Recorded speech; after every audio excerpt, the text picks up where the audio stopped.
Welcome back to Wolf Start Media.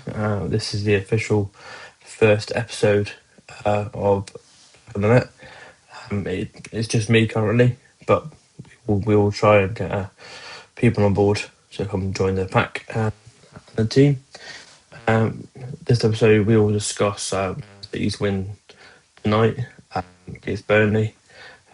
The shocking news that come out of Stamford Bridge of Rosenior sacking. Leeds getting a very, very late drama goal to earn them an extra point, which probably could keep them safe. We'll be discussing them. I'm sure a lot of people are.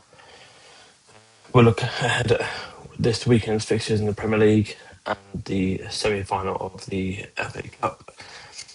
And then we'll end with the Super 6 results for this midweek.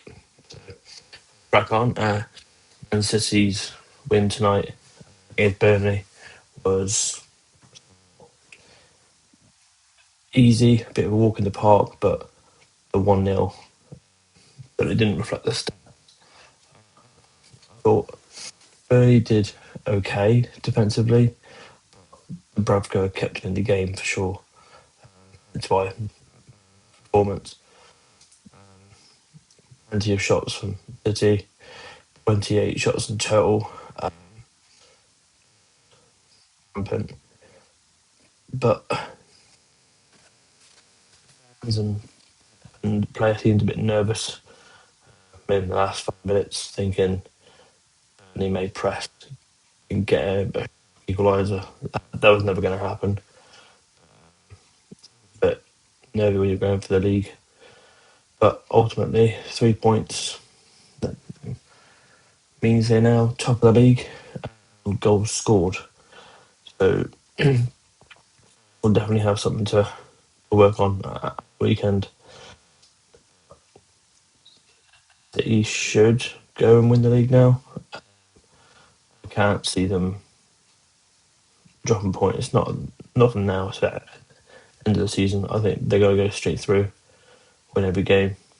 I also think they're going to go through to cup final as well. We'll discuss that in our FA Cup segment. Moving on to the Leeds Bournemouth game. Bournemouth probably deserved the win. They played really, really good football. Bit dubious decisions with the sides. This thing of shirt sleeves and I just think it's fine margins, and the attacker is always going to be facing towards a goal, ready to go, and the defender is always going to be stop that. I think the offside needs to be beat. Otherwise, we could end up having no goal scored if all of these are taken to in the VAR. As for the Leeds goal in the 97th minute, before VAR came in, I would have said, yeah, that's fair, absolutely fine. You're there to block, get in the way and whatnot. You have to get the badges somewhere. But now that everything's being pulled up, I have no idea. Perot was not offside. He was in the way of Petrovic. Whether he'd save it or not, I don't know. But seen them given as offsides, with Bournemouth pushing for league spot. He probably deserves the win, but you can only go on what the referee and the VAR decide. So well done to Leeds for getting there, grabbing their extra point, which now takes up to 40 points. I think they're definitely safe now. I think it takes something for even Spurs to get 9 points to catch them. They can maybe one eye on the FA Cup against dodgy at the moment. Everything that's going on there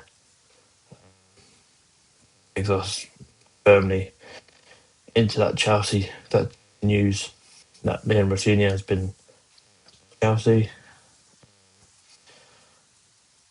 Very, very long contract was put on the table. I'm sure there's going to be some kind of breakout clause of some sort. Even then, one of the must go down as one of the worst appointments in Premier League history. I do think he's a good coach of some sort, but you've got to have a bit of fight back in Premier League. Pick your battles.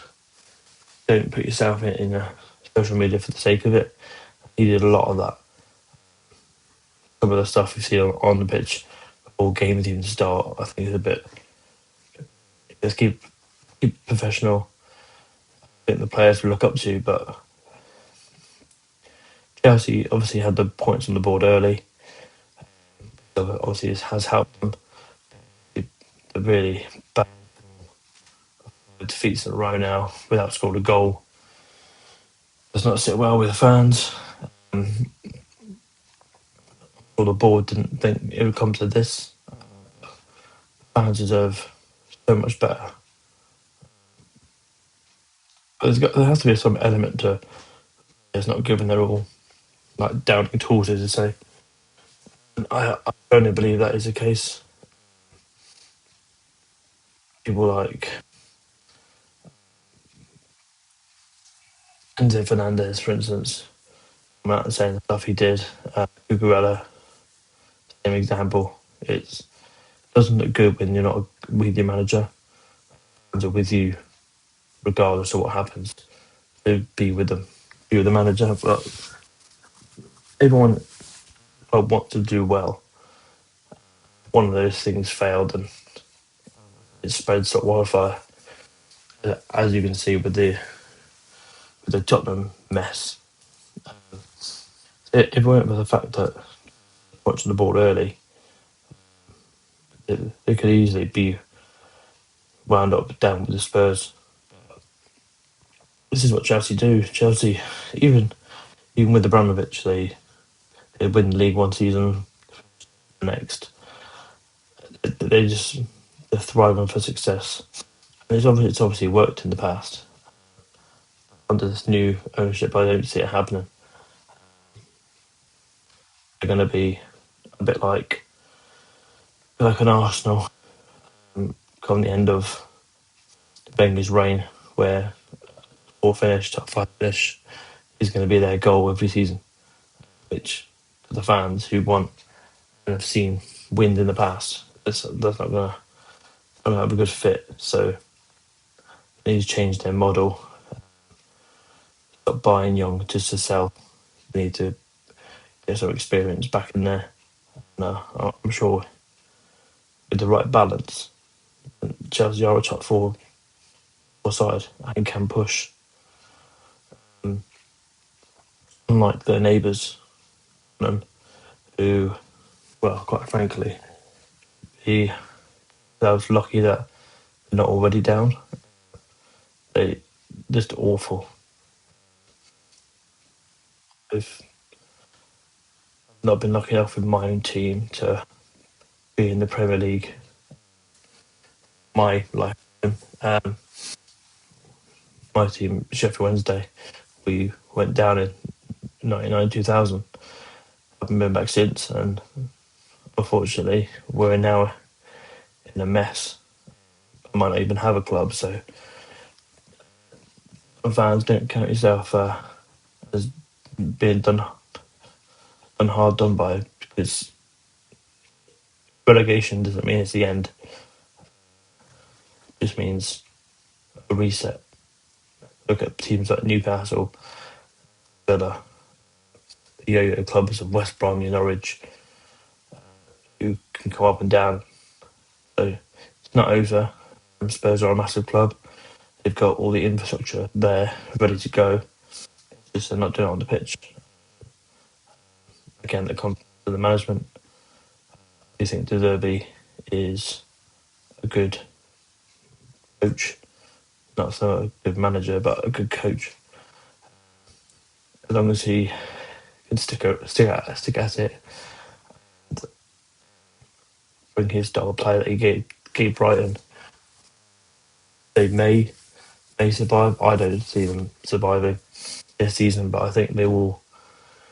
A good pre-season. They keep majority of their players. They should bounce straight back. But getting used to that 46 league games in the Championship, it could be 8 games in 20, 22, 23 days over the winter. They need to be ready for that. You need a very, very large squad to do anything in the Championship.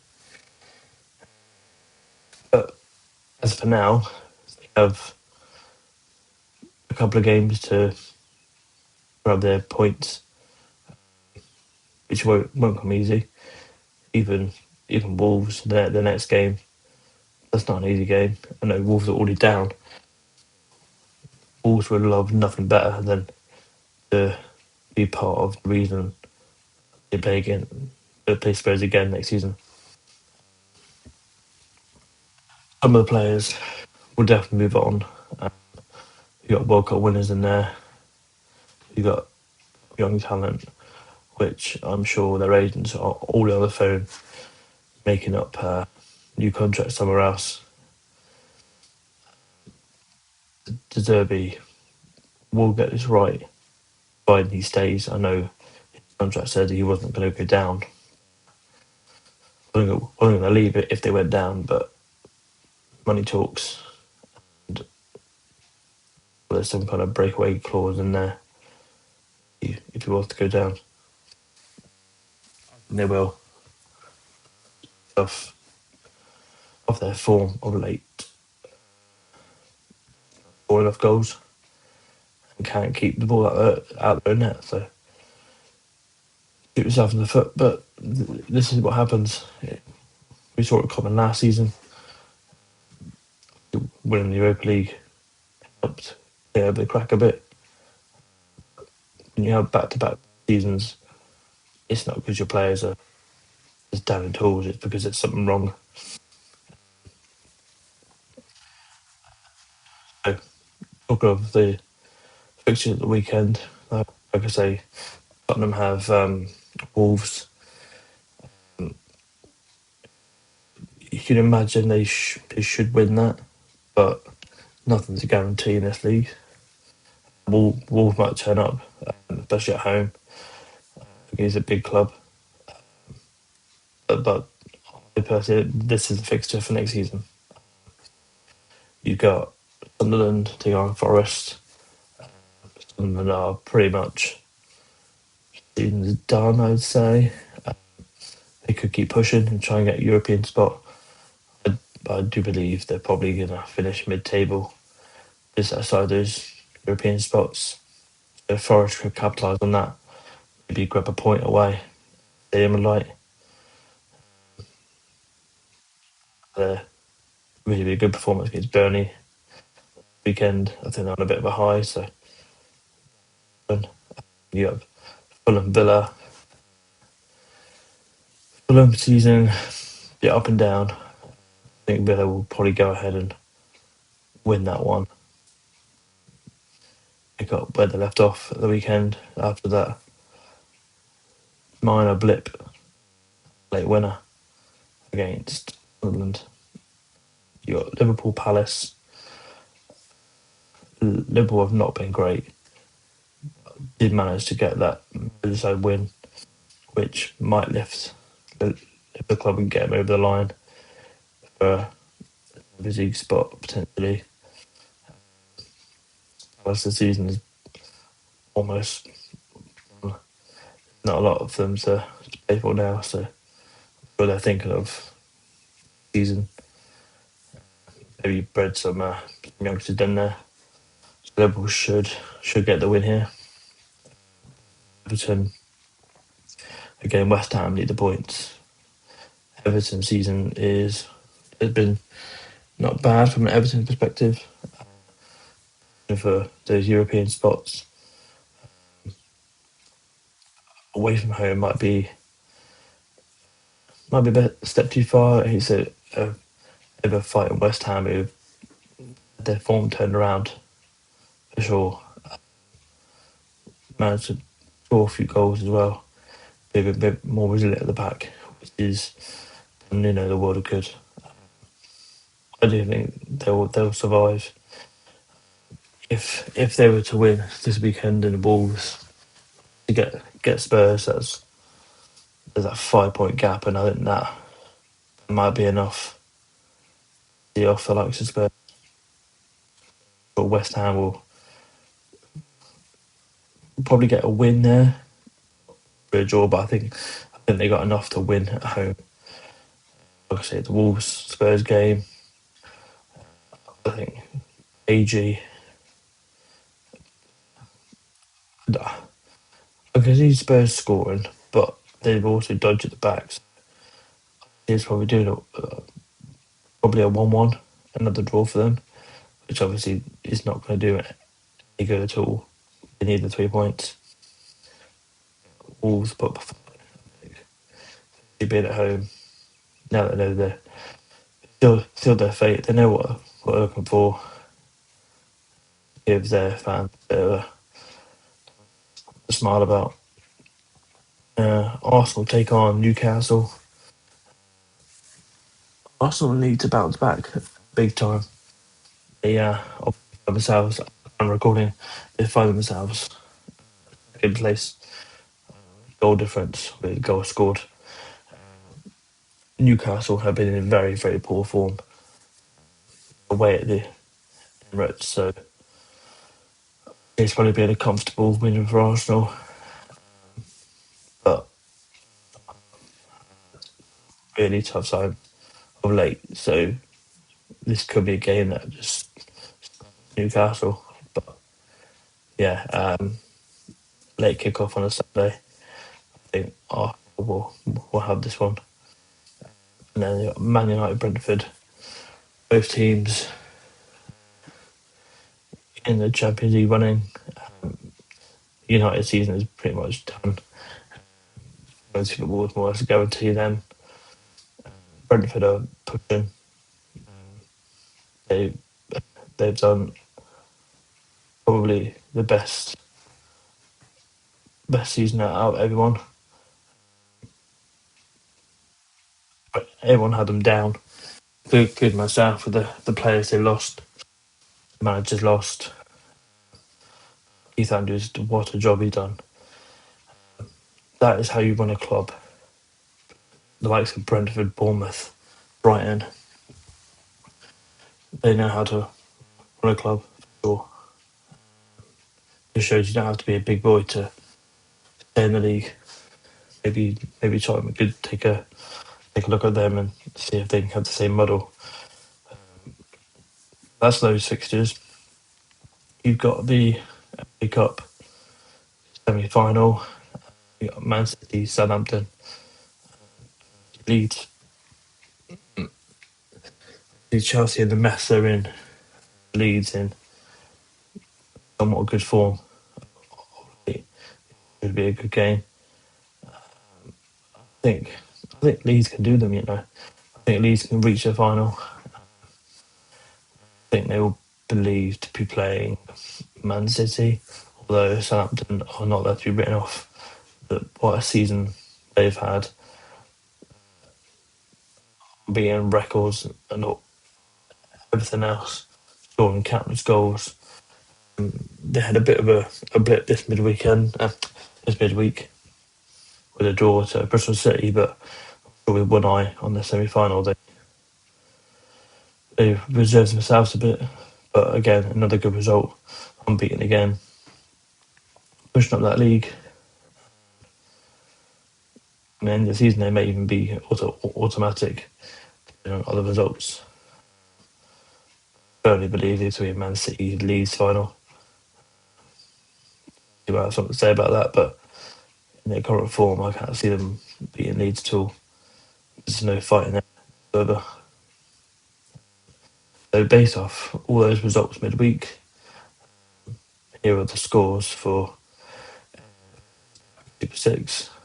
Again, well, on the losing side, that late goal for Leeds ruined us. We went from 5 points there, the correct score, down to having no points because of the draw, which meant the AI took the 2 points there. We lost it as 5 points. So this midweek there's 8-6, which means that here are the totals so far: 17 to the AI and for the pack. So we got some catching up to do. It's not the end of the world. We can call it back in one game week, but this is where the stats really. Obviously, we'll go again. Be a video coming Friday, ready for those fixtures. So there we have it. Episode 1 in the bag. Not a long one, just covering some of the news. Midweek games. Going ahead to the weekend. FA Cup games and the Super Six. Like I say, you can get involved in the Super Six. Leave your predictions on Friday when those get released. It'd be good if you can see if you can beat the AI as well. And, any questions, just pop in the comments below. Like, subscribe, share it, get it out there. And if you live in Guernsey, interested in about football like I'm doing now, a bit of back and forth. If you're a big Premier League fan, even an EFL fan, I'll get ready for that. Get in contact. You can come on. We can discuss it. You can be part of the pack, and just enjoy yourself and grow the channel. It's there for anybody who's interested. Give it a go. Thanks for watching. We'll see you on Friday.